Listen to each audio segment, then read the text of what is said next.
Hello friends, welcome back to my channel. আজকে আমার ছোটো মেয়ের স্কুলে অ্যানুয়াল স্পোর্টস ছিল, তো সেখানে এসেছি। তো সেখানে একটা ছোট্ট বাচ্চা কিউট, ওকে যখন আমি নাকটা স্পর্শ করলাম তেমনি ও ভয়েতে মুখ ফিরিয়ে নিল, আর তাকালোই না আমার দিকে। আমি কত ডাকলাম, চেষ্টা করলাম।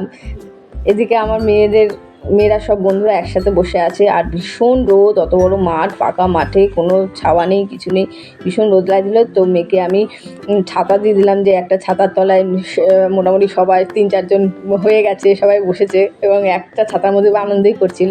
তো আগে হয়ে গেছে আমার ছেলেদের মানে রেস, ওদের ছিল হপিং রেস, আর আমার মেয়েদের ছিল সাম রেস। তো ছেলেদের আগে হয়ে গেছে, ওই যে দৌড়চ্ছে। এবার হবে মেয়েদের শুরু হয়ে গেছে। তো অল্প দৌড়ে এসে সাম করবে, অঙ্কটা সলভ করবে, তারপর আবার দৌড়ে যাবে। দেখা যায় কে কী হয়। আমার মেয়ে তো দাঁড়িয়েই করছে সলভ, জানি না কী করবে। তো ভীষণ টেনশন করছিল কি করতে পারবে না পারবে। তো দেখা যাক কী হয়। ওখানেও টেনশনে হয়তো অঙ্কটা আমি ভুল করে দিল, জানি না কী করবো। হ্যাঁ, দৌড়ে তো গেল, হ্যাঁ গেছে দৌড়ে, জানি না কী হবে। গেছে, হ্যাঁ হয়েছে। আমার মেয়ে ফার্স্ট এটা ফাইনালে উঠলো, আর ফাইনালটা আবার হচ্ছে।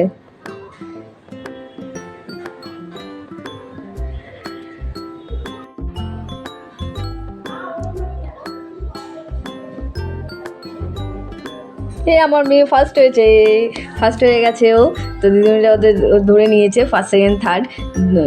হ্যাঁ, তো এখানে দাঁড় করিয়ে দিয়েছে ফার্স্ট, সেকেন্ড, থার্ড যারা হয়েছিল।